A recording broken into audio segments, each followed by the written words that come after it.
감정을 표출하는 거 있잖아요. 전 되게 반골 기질이 많은 사람이고 의견 표출을 꼭 안 하면 못 참는 그런 성격의 사람이었는데 아니 말만 이런 게 아니라 정말 못해요. 우리 현학 씨는 네, 정말 아닌 것 같으면 그 자리에서 얘기해요. 정말 우리 중고등학교 때는 저 학교 선생님이 수업 중에라도 무슨 내 생각과 다른 걸 하면 정말 따졌거든요. 그게 교장 선생님이든 누구든 상관이 없었는데 사회생활을 1, 2년 하면서부터 자꾸 이걸 제 안에서 죽이게 되는 게 생겼거든요. 근데 어떻게 사는 게 맞는 걸까 고민이 되는 거예요. 이게 나한텐 건강하지 않은 것 같은데 본인의 감정을 표출하는 거 그러면 사회가 이상하게 봐. 그 관점 말고 나를 위해서는 내가 표출하는 게 좋을까? 어떻게 생각하세요? 감정을 느끼는 것과 표출하는 거는 구분된다고 생각을 해요. 저는 감정을 표출하면 안 되니까 느끼면 안 된다고 생각했거든요. 근데 요새는 충분히 느끼려고 노력하고 저는 그게 그림 일기 작업이에요. 대신에 표출을 할 때는 내가 충분히 안전할 수 있는 환경인가 이렇게 감정을 표출해도 되는 곳인가를 좀 생각하고 표출하는 것 같아요. 진짜 가령 저희가 살다 보면은 뭐 직장 상사인데 막 진짜 막 퍼붓고 싶을 때가 있잖아요. 네. 이걸 참으면 병이 되는 순간도 생길 수가 있고 네. 어떻게 보면 스트레스를 푸는 것처럼 이 감정을 풀어버리는 그 당사자한테가 아니라 다른 것에라도 이걸 풀어버리는 그거를 꼭 만드는 게 좋은 건지 아니면 그 자리에서 풀어버리는 게 좋은 건지 참 이게 갑자기 그냥 드는 생각이어서 저는 되게 중요하다고 생각해요. 저도 화가 났을 때 다 풀어야 된다고 생각했거든요. 근데 사실 화는 되게 재미있는 감정인 게 내면 낼수록 더 나요. 그래서 저는 화가 났을 때 제일 처음에 하는 건 내가 화가 났구나. 그걸 알아차리는 거예요. 나 진짜 지금 화났어. 그러면 어떻게 하면 이 화가 풀어질까? 저는 상대한테 화도 진짜 많이 내봤고요. 네, 안 풀려요. 그냥 더 분이 올라와요. 저는 소파에 누워서 좀 편안하게 있고 뭐 맛있는 거 먹고 이러면 좀 화가 풀리거든요. 그러니까 어떤 고통스러운 감정이 있을 때 그 나를 위해 주는 걸 제일 1순위로 삼는 거. 나를 위해서. 그러니까 저는 제일 처음인 것 같고 그 다음에 내가 좀 덜 고통스러운 다음에 그 화가 난 상황이 진짜 부당해서 난 걸 수 있잖아요. 그럼 이 부당한 상황에서 나를 지키기 위해서 어떻게 해야 될지를 고민해 보는 게 좋다고 생각해요. 근데 저는 화를 내는 게 절대 나쁘다고 생각하지 않아요. 저는 화를 막 못 참는 것 같아요. 이런 분들 아니면 화를 못 내는 분들은 어떻게 하면 화를 잘 낼 수 있을까요? 라고 물어보시는데 제가 진짜 화 많이 내거든요. 그래서 화의 달인으로서 이야기를 하자면 화는 정말 많은 스펙트럼을 겪어봐야 된다. 진짜 내가 화가 났는데도 못 내는 상황도 겪어보고 혹은 조금 내야 되는데 많이 내는 상황도 겪어보면서 나의 그 적절한 지점을 찾아가는 게 중요한 것 같아요. 근데 나는 화 얘기 들으면서 제가 화가 되게 없잖아요. 이게 됐던 게 내가 누군가한테 심한 감정 표현을 한다는 게 내게 허락되지 않은 것 같은 게 있는 거죠. 너무 슬픈 얘기다. 나 그렇게 무슨 대상처럼 볼 거야. 약간 진짜. 그래서 현아님이 듣고 우시나 보다. 내가 저도 난 왜 이렇게 화를 안 내지? 그냥 어릴 때부터 그냥 훈련같이 내가 이게 지금 성격이 된 것 같은? 내가 그래서 누구한테 어떤 말을 하면은 내가 말해놓고도 혼자 되게 좀 민감한? 그런 게 돼서 한참 있다 나중에 어떻게든 내가 저 사람한테 다시 가서 그 얘기를 다시 말씀을 드려봐야지. 약간 내 말 때문에 어떻게 뭐 상처든 뭐든 입으셨을 수 있으니까 좀 그래야지. 약간 그런 것들이 되게 좀 생각을 잡아먹는 약간 그런 게 있는 것 같아요. 근데 이 얘기에서 좀 연장선상으로 홍윤 씨는 어떻게 보면은 선천적인 장애를 가진 거잖아요. 거의 뭐 기억 안 날 때부터 장애를 가지고 있었으니까.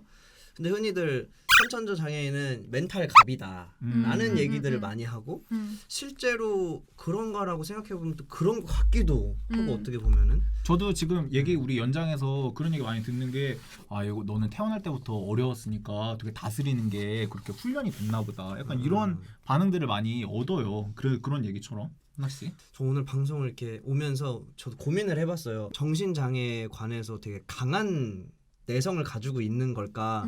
저의 일생을 이렇게 쭉 돌아보면서 느낀 거는 저는 제가 장애를 가지고 있는데 홍윤 씨한테도 그 전에 얘기했는데 사람들이 날 어떻게 보는지가 전혀 안 보이니까 사람들이 날 볼 때 뭐 그냥 말로는 아이고 어떡해 이렇게 해도 그 눈빛이 안 보이잖아요. 그래서 거기서 오는 어떤 그 뭔가 싫은 감정들이 안 오는 거죠. 그리고 제 친구 시각장애인들도 남들이 나를 불쌍하게 보는 시선들을 못 느끼니까 멘탈이 잘 무너지지 않게 되는. 근데 저는 이제 잘 모르겠는데 사람들은 눈으로 얘기를 많이 하고 그 눈에서 전달되는 메시지가 되게 많다고 들었는데 우리는 그걸 안 받으니까 물론 긍정적인 것도 받기 힘들지만 부정적인 것도 받기 힘들어서 멘탈 갑들이 되는 건가? 라는 생각. 남과 나를 비교하는 그 지점이 덜 생겨서 신체 장애가 정도가 강해질수록 멘탈 갑이라고 지금 얘기해줬던 그런 연장에서 조금 더 자기 상황이나 생각이나 감정이나 다스리는 거에 조금 더 뭔가 용이한 경우들을 제 주변에서 많이 좀 이게 저희가 뭐 수치 보고 얘기 드리는 게 아니에요. 우리 그냥 진짜 경험적 추론 예, 약간 그렇게 말씀을 드려보는 거라. 그래서 뭐 전하홍현 씨 놀림 되게 많이 당했다고 했는데 처음에 놀림 받았을 때는 화가 막 나다가도 근데 계속 반복되니까 굳은 살 같은 거죠. 굳은 살이 많이 배겨서 그런 건가라는 생각도 한편으로 들고 워낙 어렸을 때부터 많은 경험을 하다 보니까 그 아까 화의 스펙트럼 얘기하셨는데 저희는 어떤 수치의 스펙트럼이나 또 그 모멸감이나 어떤 차별에 대한 그 경험들이 너무 풍부하다 보니까 요 정도 그럼 그 일상적으로 겪은 것보단 가볍네 하고서 이렇게 넘길 수 있는 어떤 그런 강제적인 훈련이 돼서 그런 걸까라는 생각도 하게 되는. 근데 물론 중도 장애의 경우는 많이 달라요. 장애 수용 단계에서 우울감을 많이 겪게 되는 걸 저희도 잘 알고 있습니다. 다만 장애가 생활화 됐달까요? 삶이 됐던 부분들에 있어서는 오래 겪게 된. 늘 근데 말씀드리지만 정말 저 우리의 경우에요. 그리고 홍윤이 정말 이거 지극히 진짜 개인적인 이야기를 드린 겁니다. 모든 장애라고는 얘기할 수 없는데 네. 그냥 다만 좀 저희 이런 생각들에 대해서 서원님은 어떻게 생각하실지 한번 여쭤볼게요. 저 이 질문이 되게 재밌었어요. 좀 그렇게 생각한 적이 한 번도 없고 그럴 수가 없다고 생각을 했거든요. 왜냐하면 무조건 소수자 변인이 있으면 정신건강이 좋아지기가 어려워요. 왜냐하면 소수자 혐오가 너무 만연한 사회이기 때문에. 그래서 제가 객관적인 자료를 찾아봤습니다. 네. 2014년 장애인 실태조사를 보니까요. 네. 장애인의 우울 경험 비율이 비장애인에 비해서 2배 이상 높았다고 해요.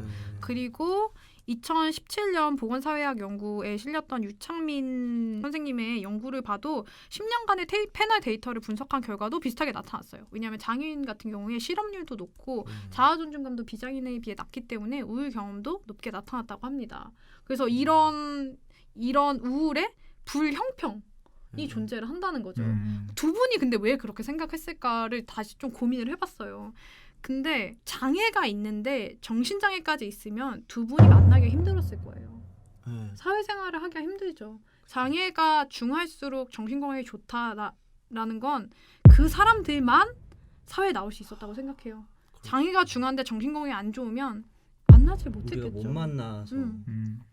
그리고 저는 사람들이 장애가 하나 있으면 그 장애만 있다고 생각하지 다른 장애가 있다고까지 생각을 못하는 것 같아요. 뭐 우울증이 있으면 치매가 같이 있기 힘들다 뭐 이런 식으로 ADHD랑 뭐 조현병이랑 공병하기가 어렵다 이런 식으로 신체장애랑 정신장애도 마찬가지인 것 같아요. 장애인이 우울증이 있으면 우울증이 있는 게 아니라 쟨 장애가 있으니까 원래 성격이 어두울 수밖에 없어 라고 되게 간과되는 부분들이 되게 많지 않을까라는 생각이 들었어요.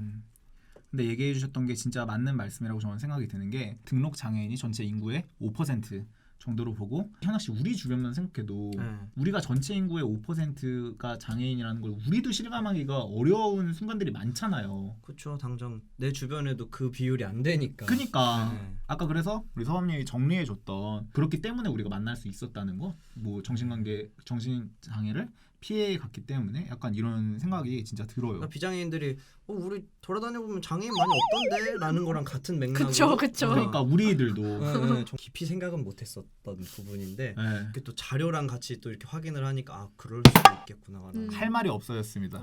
그거야. 오케이. 야, 깔끔. 근데 저는 사실 이 연구 보면서 되게 재밌었던 개념이 불형평이라는 개념이었어요.